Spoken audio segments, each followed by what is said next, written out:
अस्सलाम वालेकुम dear students, welcome to the channel. आज हम पढ़ेंगे चैप्टर नंबर 2 सर्कुलेटरी सिस्टम से एक टॉपिक जो है कंपोनेंट ऑफ ब्लड। तो पहली बात, ब्लड कहते किसे हैं? हम पहले पढ़ते हैं कि ब्लड क्या है जनरली, फिर बुक की चीजें भी पढ़ते हैं कि बुक में क्या लिखा है।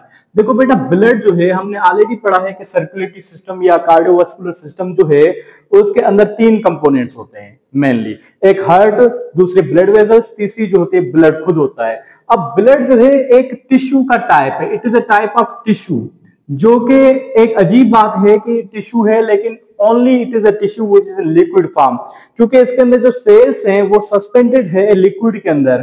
ठीक है, तो उस टोटल लिक्विड वाले पूरे पोर्शन को एक टिश्यू कह सकते हैं, वो जो है ब्लड होता है। ठीक है, ब्लड के अंदर सेल्स मौजूद होते हैं, आपने पढ़ा है कि सेल्स होते हैं, प्लाज्मा होती है, वो सारे हम डिटेल में पढ़ेंगे। ब्लड एक कनेक्टिव टिश्यू होता है। ब्लड का काम क्या होता है, जो ऑलरेडी हमने पढ़ा है कि भाई ब्लड जो है, एक तो ये है कि इसका काम होता है डिफेंस करना, हमारी बॉडी के अंदर डिफेंस करना, क्योंकि इसके अंदर व्हाइट ब्लड सेल्स होते हैं, जो भी जर्म्स आते हैं तो उसको ये किल कर देता है।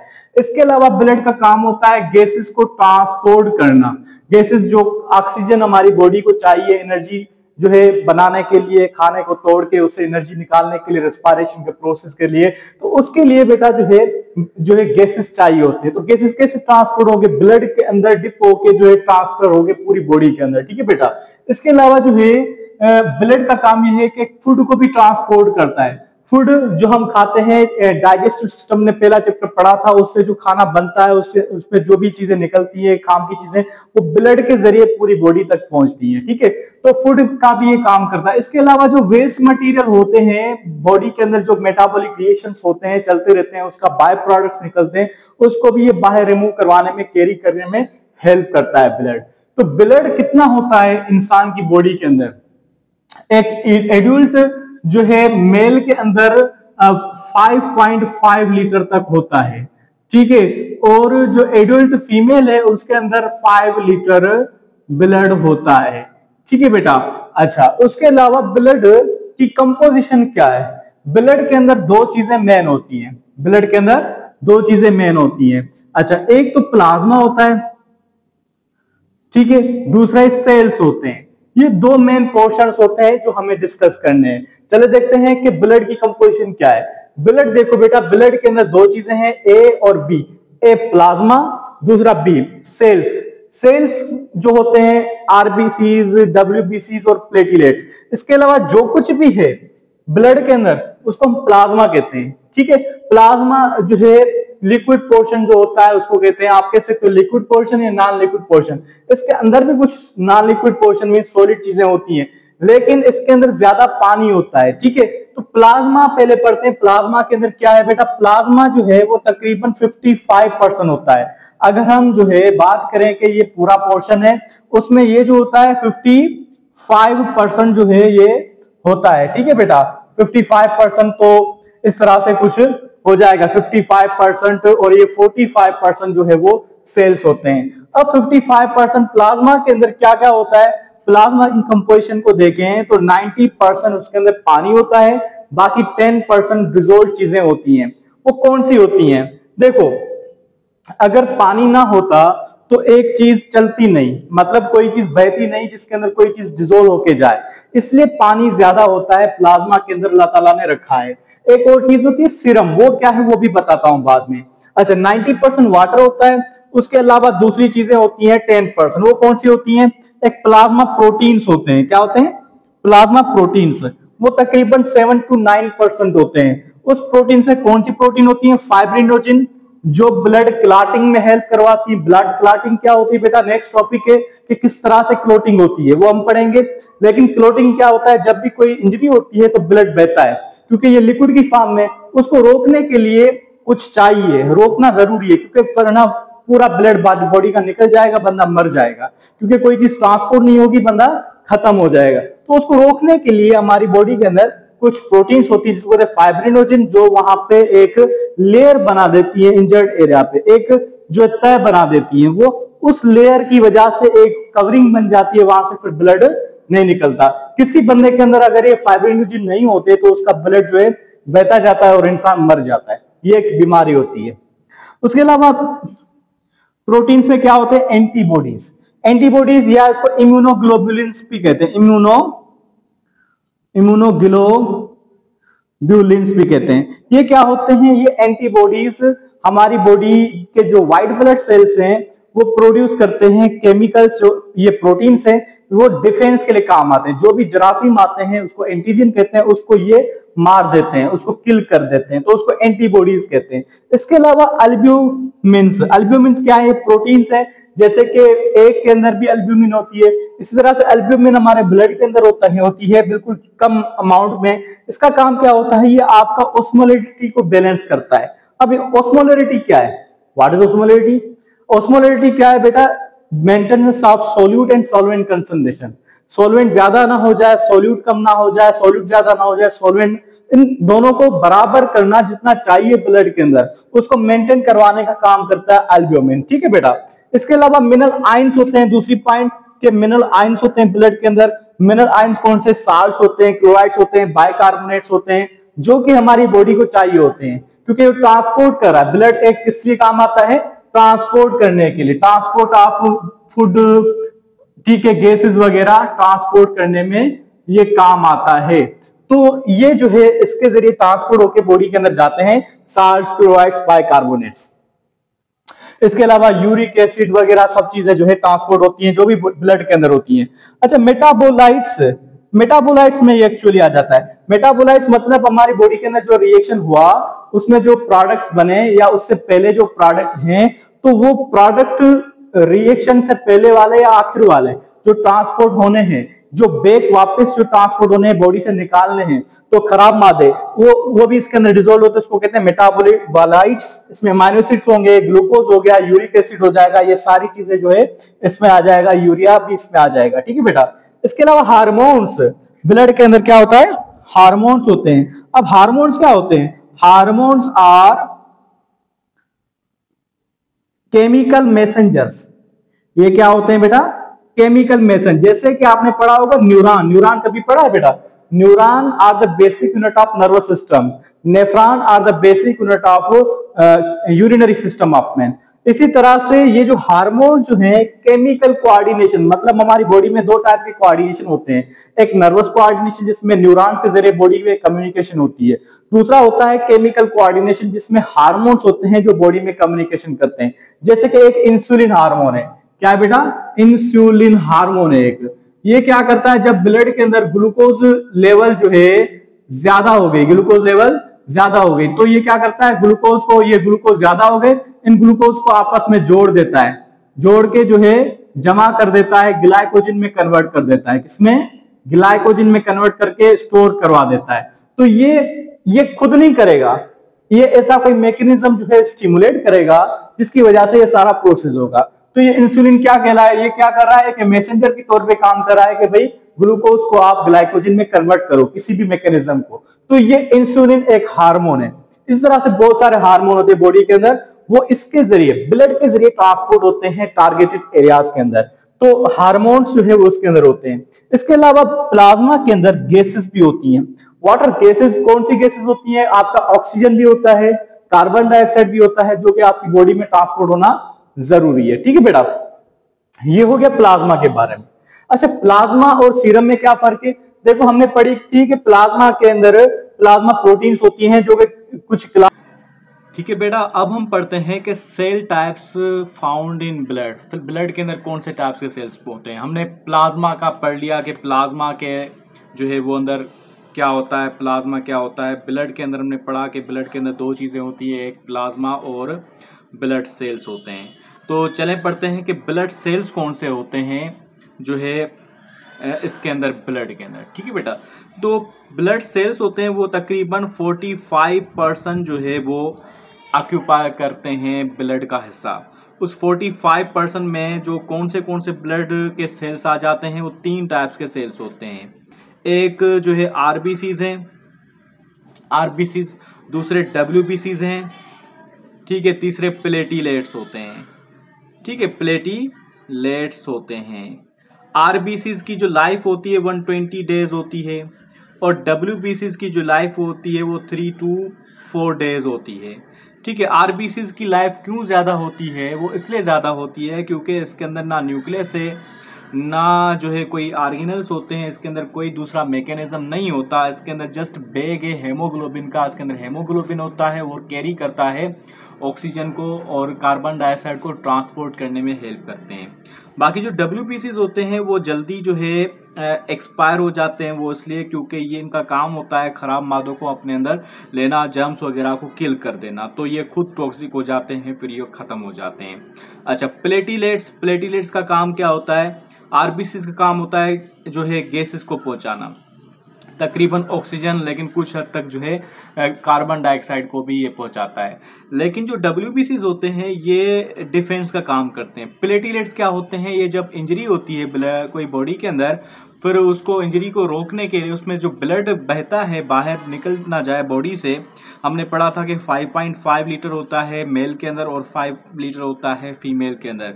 तो ब्लड को रोकने के लिए वहां पे एक लेयर बनाई जाती है, तो लेयर बनाने का काम जो है वो प्लेटिलेट्स करते हैं। ठीक है बेटा, चलें देखते हैं किताब में इसके बारे में क्या लिखा है। Blood cells form about 45% by volume of the blood, तकरीबन 45% जो है वॉल्यूम होता है।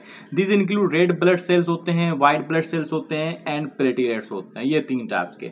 अब पढ़ेंगे रेड ब्लड सेल क्या है। दीज आर कॉल्ड एरिथ्रोसाइट्स, इनको एरिथ्रोसाइट्स कहा जाता है। एरिथ्रो लफ्ज की मीनिंग होती है कि red. A single RBC is a circular flattened, single RBC किस तरह का होता है? सर्कुलर होता है और फ्लैट होता है। ठीक है, biconcave disc and has no nucleus, इसके अंदर न्यूक्लियस नहीं होता। ये ह्यूमन के रेड ब्लड सेल की बात हो रही है, दूसरों की नहीं। ठीक है, इसके अंदर बायकनकेव मतलब इसकी स्ट्रक्चर जो होती है डोनट शेप होती है। किस तरह की होती है? Donut shape. बायकनकेव क्या होता है? देखो 2 तरह के लेंस होते हैं, होता है कन्वेक्स लेंस, दूसरा होता है कॉनकेव लेंस। ठीक है, कॉन्वेक्स लेंस होता है जो थिकर एट द मीडियम और थिनर एट द एजेस होता है। ठीक है, इस तरह से। और कॉन्केव जो होता है थिनर एट द मिड और थिकर एट द एजेस होता है। तो ये जो होते हैं दोनों तरफ से, ये जो आरबीसी होते हैं दोनों तरफ से, ऐसे करें तो ये दोनों तरफ से जो है वो कॉनकेव होते हैं। ये वाली साइड भी देखो, अपर वाली साइड ये भी कॉनकेव है, ये नीचे वाली साइड भी कॉनकेव है। अगर पूरा देखें तो इस तरह से होगा, सेल ऐसे होता है। ठीक है, डोनट शेप का होता है। ठीक है, ये लॉन्गिट्यूडनल सेक्शन कर लिया, ये हमने ऐसे डायमीटर के हिसाब से कर लिया। तो आरबीसीज होते हैं, ये इसलिए क्यों होता है? क्योंकि सरफेस एरिया बढ़ जाए। देखो अगर बिल्कुल सिंपल होता या सिंपल ऐसे होता, ठीक है, तो इतना सरफेस एरिया कम होता, लेकिन इसके अंदर ऐसे डिप्रेशन आती है, फिर ऐसे ऊपर आता है, तो ये एरिया बढ़ गया। सरफेस एरिया इंक्रीज होता है ताकि ज्यादा डिफ्यूजन हो, ज्यादा ऑक्सीजन को कैरी कर सके। ठीक है, and has no nucleus. RBC iron containing, इसके अंदर न्यूक्लियस नहीं होता। मेच्योर जो आरबीसी होते हैं उनके अंदर न्यूक्लियस नहीं होता। RBC iron containing pigment, iron वाली एक पिगमेंट होती है हेमोग्लोबिन। हेमोग्लोबिन होती है जो 4 आयरन के जो है एटम्स को कैरी करती है, वो 4 जो है 4 ऑक्सीजन को एटम्स को मॉलिक्यूल्स को कैरी करते हैं in its cytoplasm which gives red colour. इस हेमोग्लोबिन की वजह से रेड कलर होता है to the blood. RBC form in bone marrow, bone marrow के अंदर बनते हैं आफ्टर बर्थ। बिफोर बर्थ कहां पे बनते हैं ये आप मुझे बताएंगे, ठीक है, कमेंट के अंदर बेटा। The life span is 120 days, 120 days की लाइफ होती है। When they are worn out, जब ये खत्म हो जाते हैं, टूट जाते हैं, they are destroyed in spleen, ये स्प्लीन इसको तोड़ देता है, स्प्लीन के अंदर टूटते हैं। तभी स्प्लीन को ग्रेव यार्ड ऑफ आरबीसीज कहा जाता है। एंड लिवर के अंदर RBCs carry oxygen and also transport A small amount of carbon dioxide. RBCs क्या करते हैं? ऑक्सीजन को कैरी करते हैं, इसका फंक्शन ही है, और ट्रांसपोर्ट करते हैं कुछ अमाउंट कार्बन डाइऑक्साइड की भी। इसके अलावा अब पढ़ेंगे white blood cell. White blood cells क्या होते हैं? ल्यूकोसाइट कहा जाता है, जैसे कि ल्यूकोप्लास्ट होता है, प्लास्ट के टाइप्स में से इस तरह से ल्यूकोसाइट है। अब जो है their life span is 3 to 4 days, इसका जो लाइफ स्पेन होता है वो 3 to 4 डेज होता है। ठीक है, each white blood cell is irregular in shape, irregular होता है मतलब इसका कोई प्रॉपर शेप नहीं होता। कंटेंट्स एंड न्यूक्लियस, इसके अंदर न्यूक्लियस होता है। डब्ल्यूबीसीज कैन बी डिवाइड इनटू 2, इसके 2 टाइप्स होते हैं मेन। एक होता है ग्रेनुलर जिसके अंदर ग्रेन्यूल्स पाए जाते हैं, दूसरे होता है अग्रेनुलोसाइट। ठीक है, ऐसे कि बिल्कुल देखो, एक जो है अग्रेनुलोसाइट वो होंगे जिसके अंदर ग्रेन्यूल्स नहीं पाए होंगे, जस्ट सिंपल होगा।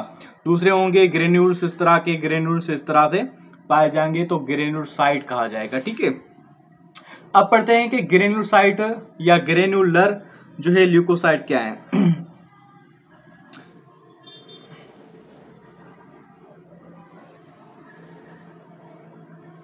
Granular leucocyte, their nucleus is variable in shape, इसका शेप डिफरेंट होता है। Cytoplasm contains fine granule, cytoplasm के अंदर छोटे छोटे ग्रेन्यूल्स होते हैं, ठीक है। ग्रेन्यूल ये देखो, बेसोफिल ग्रेन्युलर है, इसोनोफिल भी ग्रेन्युलर है, ठीक है, और न्यूट्रोफिल भी ग्रेन्युलर है। तो इस तरह से। अच्छा, these cells originate in bone marrow के अंदर बनते हैं। Granular leucocytes are of 3 types होते हैं, neutrophils, eosinophils and basophils. Neutrophils का काम क्या होता है? न्यूट्रोफिल्स इंगल्फ पैथोजन, ये पैथोजन को खाते हैं।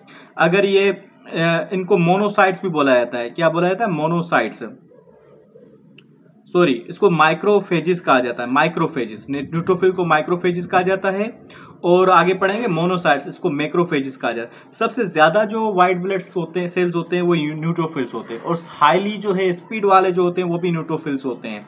Engulf pathogens during phagocytosis. Eosinophils are involved in the control of allergic reaction, ये जो एलर्जिक रिएक्शंस होते हैं उसको कंट्रोल करते हैं। बेसोफिल्स क्या करते हैं? Release histamine in injured tissues and allergic response, allergic responses जो होते हैं उसको कंट्रोल करते हैं, और ये क्या प्रोड्यूस करते हैं? हिस्टामाइन। हिस्टामाइन जो है, स्वेलिंग हो जाती है ना हमें, स्वेलिंग एक नेचुरल प्रोसेस है, डिफेंस का एक मैकेनिज्म है। स्वेलिंग इसलिए होती है ताकि वेजल्स को बड़ा किया जाता है, ब्लड वहाँ पे ज़्यादा पहुँच सके, वहाँ पे प्लेटिलेट ज़्यादा पहुँच सके, वहाँ पे जो है न्यूट्रोफिल्स वगैरह ये सारे सेल ज़्यादा पहुँच सके, ताकि वहाँ पे रिकवरी जल्दी हो सके। इसलिए जो है स्वेलिंग हमारे अंदर होती है, ये फायदेमंद होती है। उसके बाद है अग्रेनुलर ल्यूकोसाइट्स। अग्रेनुलर ल्यूकोसाइट्स कौन से हैं? The cytoplasm of agranular leukocytes is clear, इनका क्लियर होता है, इसके अंदर ग्रेनुलर नहीं होते, ठीक है। अच्छा, ये जो है ग्रेनुलर ल्यूकोसाइट्स, इनके जो न्यूक्लियस भी होते हैं, किसी का बायलोब्ड, किसी, ये देखो न्यूट्रोफिल इसका ट्राइलोब्ड है, बेसोफिल जो है बायलोब्ड है, इसिनोफिल जो है बायलोब्ड है। लेकिन ये जो हम पढ़ेंगे अग्रेनुलर ल्यूकोसाइट्स, इनके जो है लोब्ड नहीं होते, ये सिंगल जस्ट रेगुलर इनका न्यूक्लियस होता है। देखो मोनोसाइट का न्यूक्लियस रेगुलर है, लिम्फोसाइट का भी इरेगुलर है, ठीक है। अच्छा, the cytoplasm of agranular leukocyte is clear, they are of 2 types होते हैं। मोनोसाइट, जिसको जब टिश्यू ब्लड के अंदर होता है तो मोनोसाइट कहते हैं, जब टिश्यूज के अंदर जाता है तो ये मैक्रोफेज कहलाता है। एंड लिम्फोसाइट्स, ठीक है, मोनोसाइट्स एंड लिम्फोसाइट्स। अच्छा, मोनोसाइट्स क्या है? These are phagocytic and ingest bacteria and dead cells, bacteria को और डेड सेल्स जो भी होते हैं उसको इंगल्फ करते हैं at the damage tissue region, ठीक है। ये सेम काम है न्यूट्रोफिल का, लेकिन दोनों में फर्क क्या है? न्यूट्रोफिल जस्ट उसको किल कर देता है और डिस्ट्रॉय कर देता है, लेकिन ये जो है मोनोसाइट उसको किल करके उसकी अपनी कॉपी भी अपने पास रखता है, फिर आगे जो मेमोरी सेल बनाने में भी हेल्प करवाता है। उसके बाद है लिम्फोसाइट्स। लिम्फोसाइट्स वो होते हैं जो लिम्फेटिक सिस्टम का मेन हिस्सा होते हैं। There are 2 types of lymphocyte. B lymphocytes जो बोन मेरो के अंदर बनते हैं, बोन मेरो के अंदर मेच्योर होते हैं, protect us by producing the antibodies.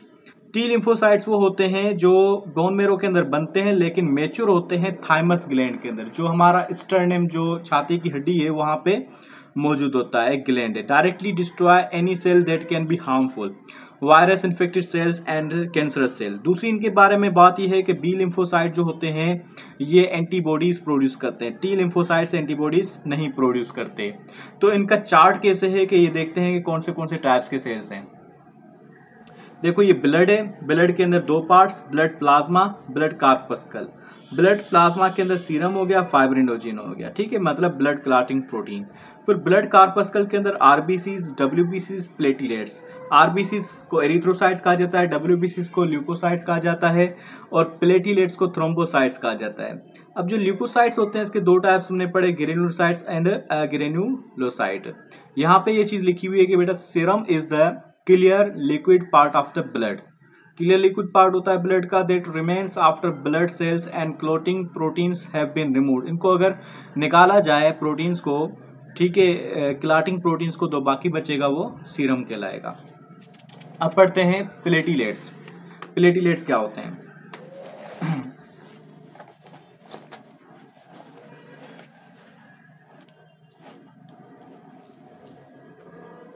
Platelets are also known as thrombocyte, इनको थ्रोम्बोसाइट भी कहा जाता है। बोन मेरो सेल्स कॉल्ड मेगाकेरोसाइट्स असल में मेगा केरोसाइट्स होते हैं बड़े सेल्स, उससे जो है ये छोटे सेल्स फ्रेगमेंट्स बनते हैं called platelet. Platelets play important role in blood clotting, ये ब्लड क्लॉटिंग में काम आते हैं। So this all about it.